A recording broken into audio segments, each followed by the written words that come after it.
Você já sentiu uma conexão inexplicável com um lugar que você nunca esteve? Ou você teve uma sensação de afinidade ou de repulsa muito grande com a pessoa que você acabou de conhecer? Isso pode ser um reconhecimento energético, oriundos de vidas passadas. E nesse vídeo, vamos falar sobre essas retrocognições, essas lembranças de vidas passadas.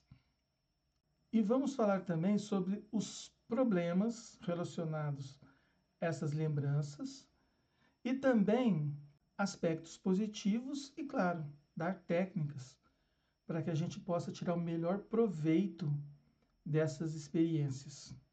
Então, sejam bem-vindos ao canal PAC, o canal que fala sobre projeção astral consciente. Meu nome é Luiz Fernando e vamos passar para o tema específico: retrocognição, lembranças de vidas passadas, ilusão ou cura?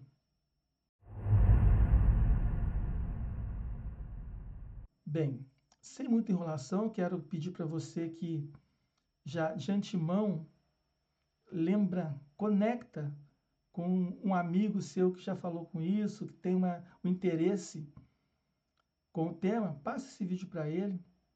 No final, se você gostou, curta, comenta, compartilha e vamos dar início à nossa apresentação.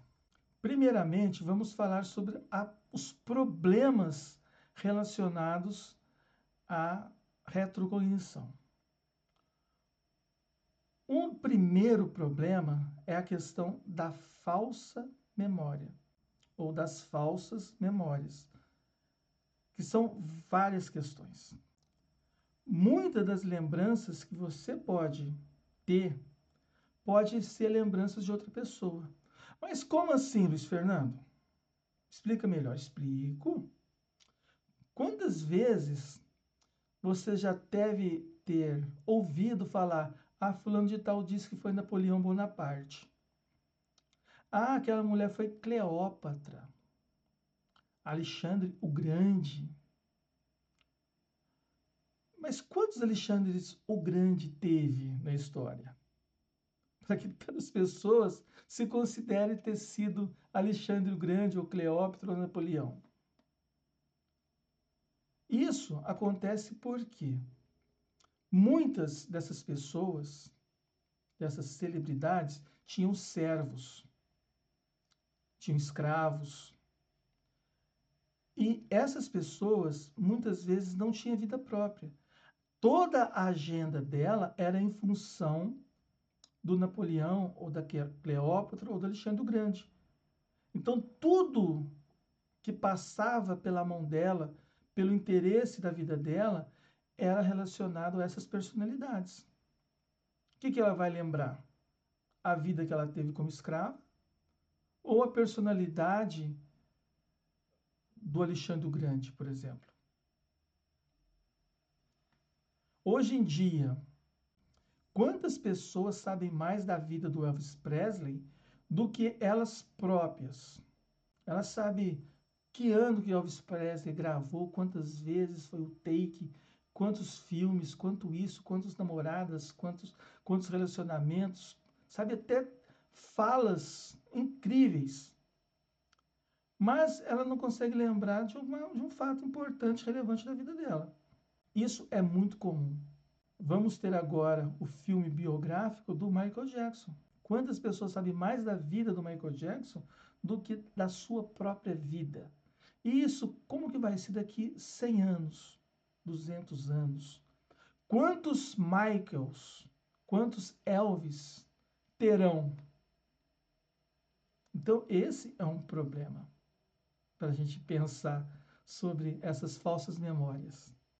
Outro aspecto que a gente pode observar dentro dessa problemática é que você pode criar, lembrar ou dar continuidade a um roteiro de um livro que você leu ou está lendo, de um filme. Você dá continuidade e pensa que aquilo lá foi uma vivência real sua, mudando pequenos detalhes, pequenas informações, porque a nossa mente é muito criativa. Então essas informações que vai chegando até a gente vai sendo fixada, vai sendo gravada pelo cérebro. E durante um sono, uma lembrança, você pode se identificar como aquele personagem específico que você leu ou assimilou como se fosse algo parecido com a sua realidade. Esse é outro ponto para a gente pensar sobre falsa memória.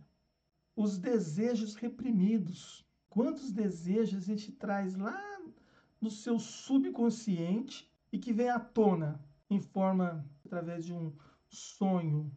Ou é só informação do subconsciente querendo te informar alguma coisa? E aí o cérebro adapta com a sua realidade atual.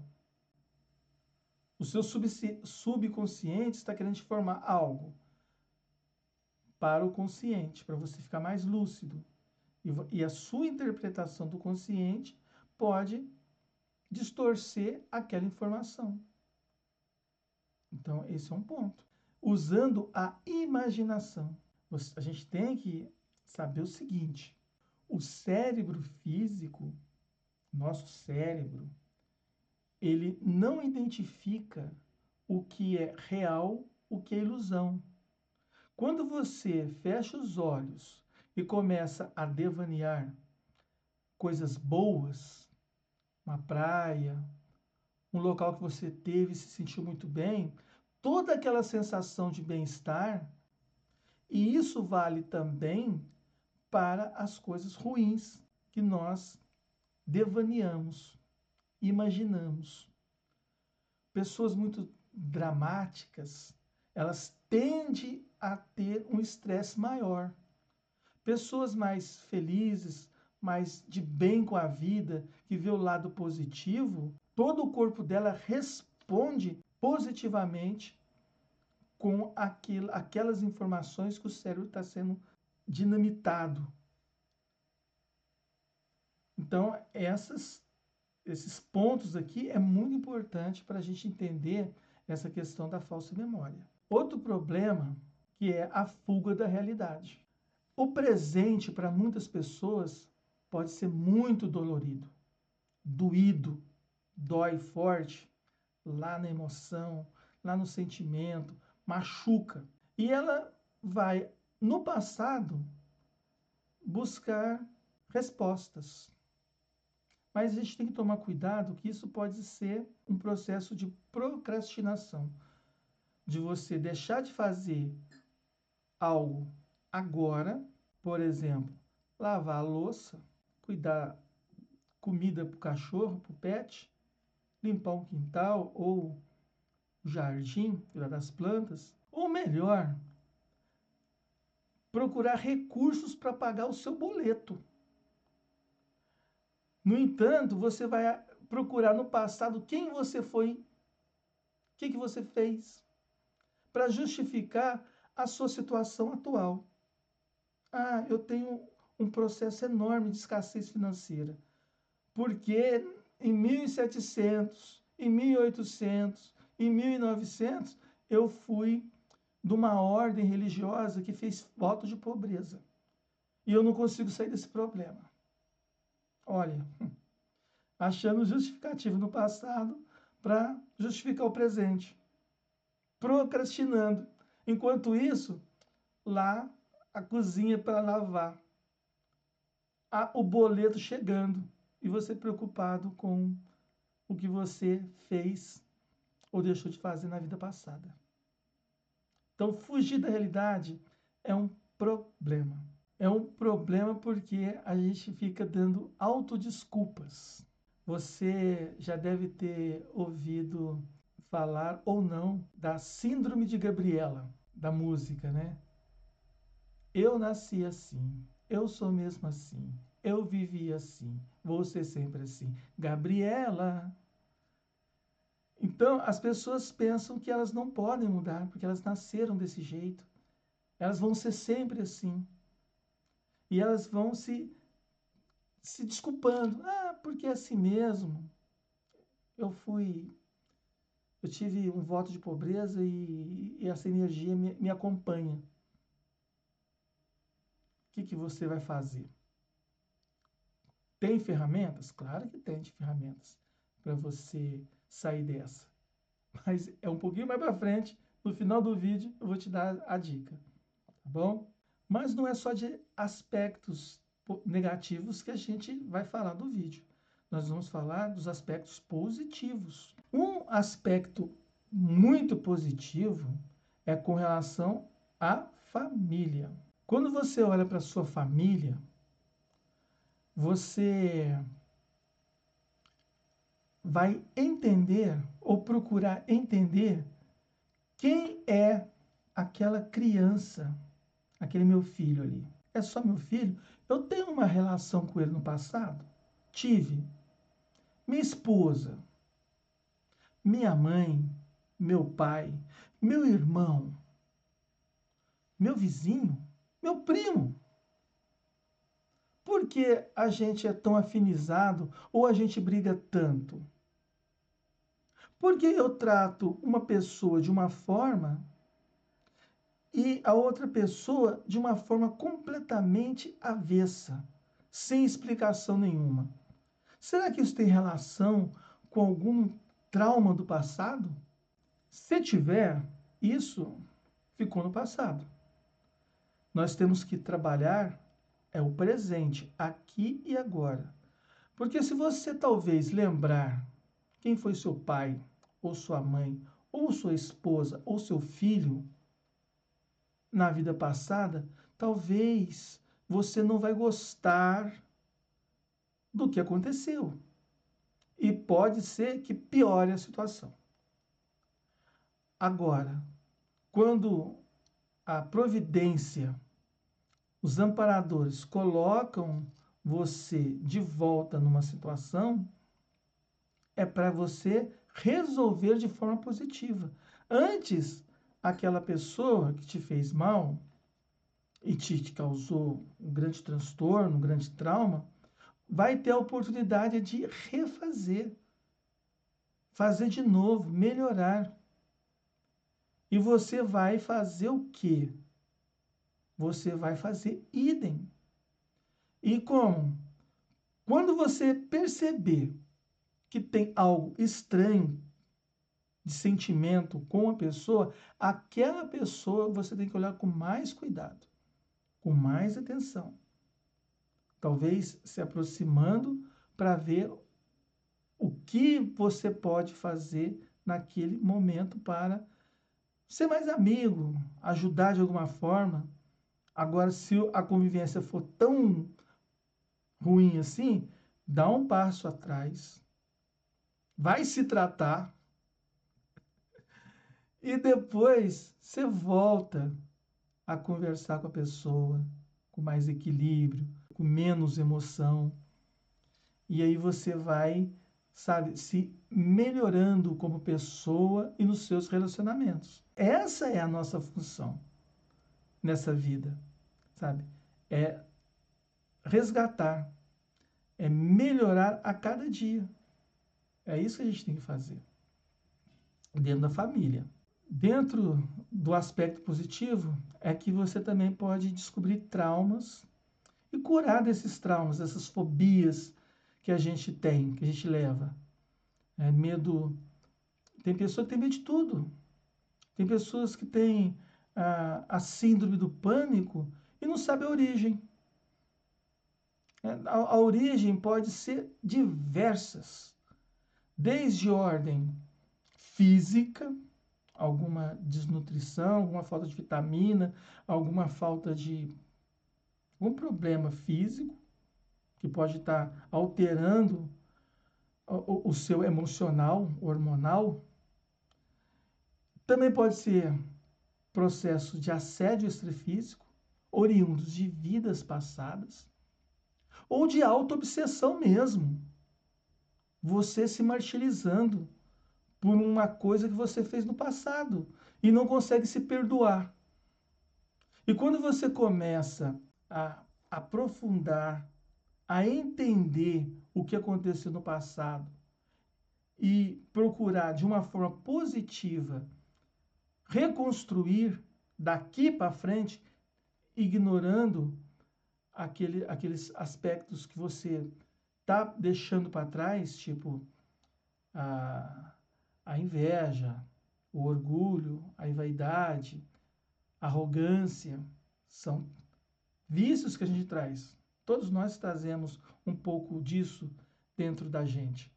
Então a gente vai se aprimorando e saindo dessa situação patológica. E com isso a gente vai criando recursos internos para perder esses medos, essas fobias, esses traumas de vidas passadas. Reconciliações com esses assediadores, vai cortando os vínculos energéticos com esses assédios extrafísicos, sabe? E se autocurando os seus processos auto-obsessivos. Porque a obsessão, o assédio chega quando você permite. Primeiro vem o autoassédio, a auto-obsessão. Depois chegam os assediadores para complementar. Você entendendo todo esse processo, todo esse mecanismo, você vai sair fácil, ou não tão fácil, da sua depressão, das suas angústias, da sua síndrome do pânico, do seu sofrimento em si. Então, esse é um processo lento, gradativo, de autopesquisa.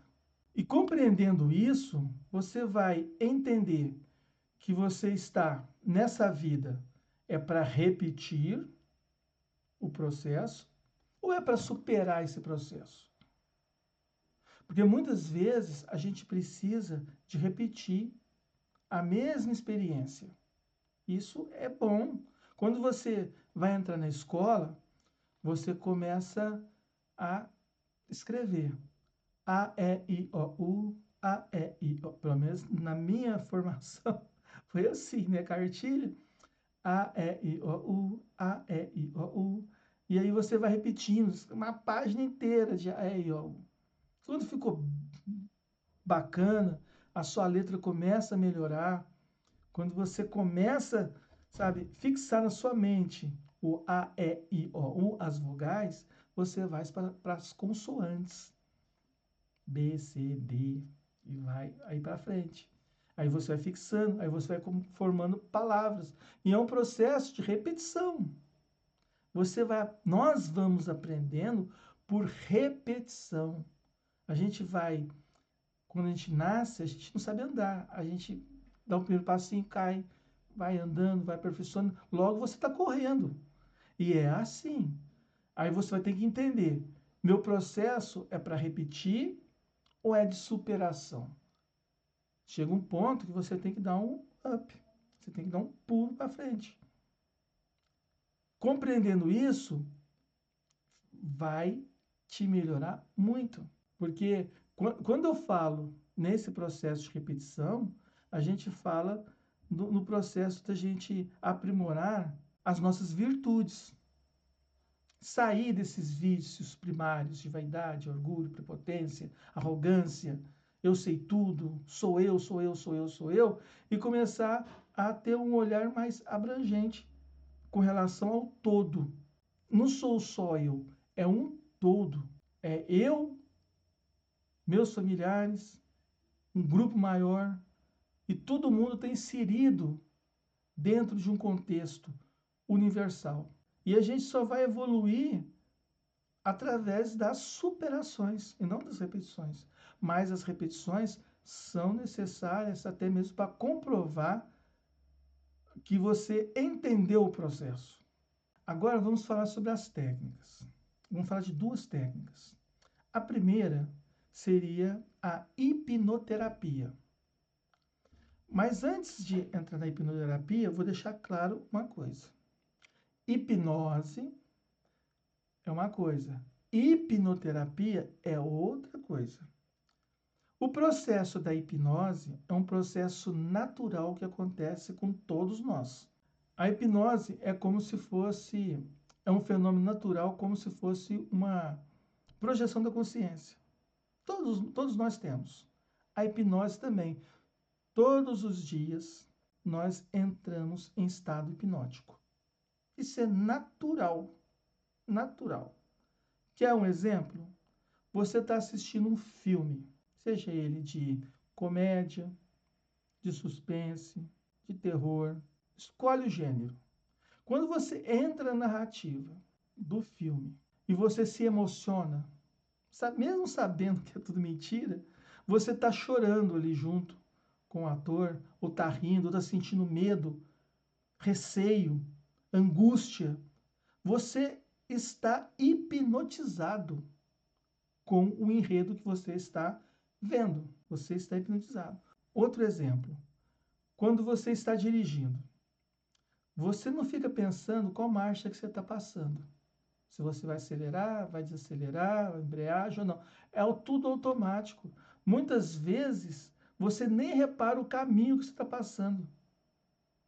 É tudo no automático. Você está hipnotizado. Talvez você escutando uma música ou está conversando com uma pessoa. Eu vejo até pessoa dirigindo, conversando de assuntos aleatórios, gravando vídeos para o YouTube, para o TikTok, para o Instagram. E ela está ali no automático, ali, hipnotizada.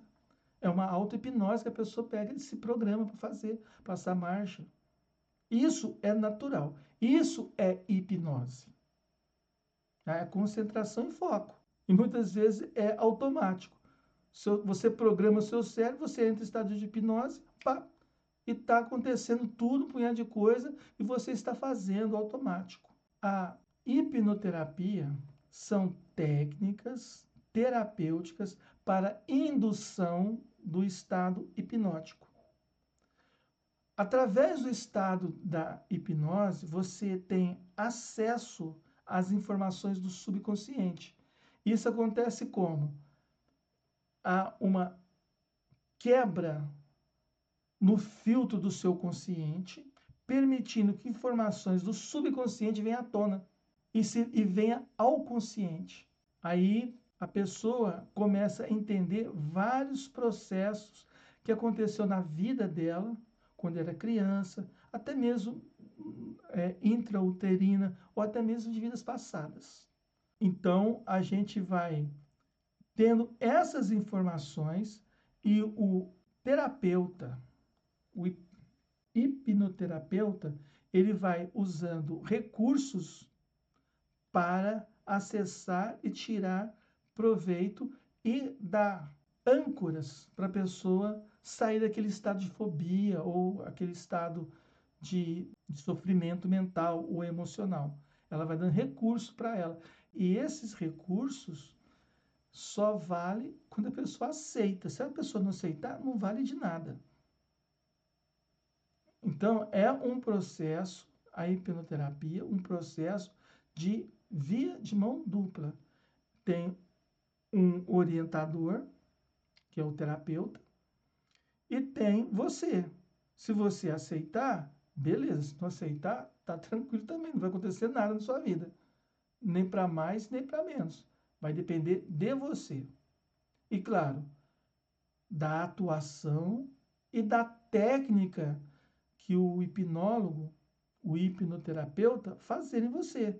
Porque nem todas as técnicas de hipnose servem para todo mundo. Então, cada um tem um processo de indução diferente. Tem pessoas que são facilmente induzidas ao estado de hipnose. Outras, não. Outras, elas vão entrar no estado de hipnose através de uma conversação, de um conto, de uma metáfora. Ela vai entendendo o processo dela, criando-se narrativas. E ela vai entendendo aquilo lá, e ela vai absorvendo aquela narrativa. A hipnoterapia é uma ferramenta que pode te fazer você lembrar de vidas passadas. A outra ferramenta que nós temos é a projeção da consciência, que é o tema aqui do canal. Com a projeção da consciência, quando a gente tem a experiência fora do corpo, a gente sai durante o sono fora do corpo físico, a gente entra na psicosfera. Já temos vídeo falando sobre psicosfera projetiva e o que acontece dentro dessa esfera projetiva. Nós abordamos um lado, o lado mais denso dessa esfera extrafísica de energia, essa psicosfera. Porém, você pode acessar informações além daquilo que eu abordei nos vídeos passados. Porque quando você entra numa psicosfera de uma pessoa, um sensitivo mais gabaritado, ele percebe não só o seu campo energético, tudo que está ao seu redor, mas as suas personalidades de vidas passadas. Se você estudar um pouco sobre apometria, que também tem vídeo aqui no canal falando sobre isso, você vai perceber que tem ferramentas de apometria que você fala assim, como que pode? Tem um médium sentado, você senta na frente, e ele começa a acessar a sua personalidade de 200 anos atrás, você acordado ali na sua frente. Na frente do médium, ele falando quem você era, o que você fez, o que você deixou de fazer. Entende? Então, assim, a psicosfera projetiva, as nossas energias, é o nosso cartão de visita. Está tudo ali. E quando você tem uma projeção mais avançada, uma projeção de corpo mental, você pode acessar os registros acásticos. O que são esses registros? São registros que ficam armazenados de tudo o que você fez em vidas passadas. Numa projeção de mental soma, ou de corpo mental, você pode, em um segundo, em frações de minutos, ter acesso a dezenas de vidas que você tem. Por exemplo, 500 anos de vidas, 5 vidas consecutivas. Agora, como você traz essas informações todas para o seu cérebro físico? Como você traz essas informações para um pendrive? Esses registros acásticos são como se fosse um data center. E o nosso cérebro é como se fosse um pendrive, com muito pouco acesso, muito pouca capacidade de armazenamento. E esse armazenamento é de curtíssimo prazo. Tanto é que você tem uma projeção muito lúcida, se você não anotar rápido, você esquece, some. Talvez você não tenha sinapse para lembrar, ou não faz parte, você não tem memória suficiente para guardar. Mas fica registrado. E para você talvez ter um relato projetivo fidedigno, você vai ter que ir anotando e relembrando fragmentos e fazendo aquela coxa de retalho. Mas a ferramenta da projeção consciente é a mais eficaz, porque não tem intermediário, mas também ela é a mais difícil. Então, essas são as informações que eu gostaria de passar para vocês sobre retrocognição ou terapias de vidas passadas. E aí você tira a sua conclusão. Se isso tudo serve para curar mesmo, é tudo uma ilusão, tudo uma bobagem. Eu gostaria que você deixasse no comentário a sua opinião, para que eu possa saber e fazer tipo, uma pesquisa. Se você gostou do assunto, eu peço que você agora curta, comenta e compartilha com seus amigos que têm interesse no assunto. E se você não é inscrito, chegou de paraquedas, sejam bem-vindos e se inscrevam no canal. E até o nosso próximo vídeo. Até lá.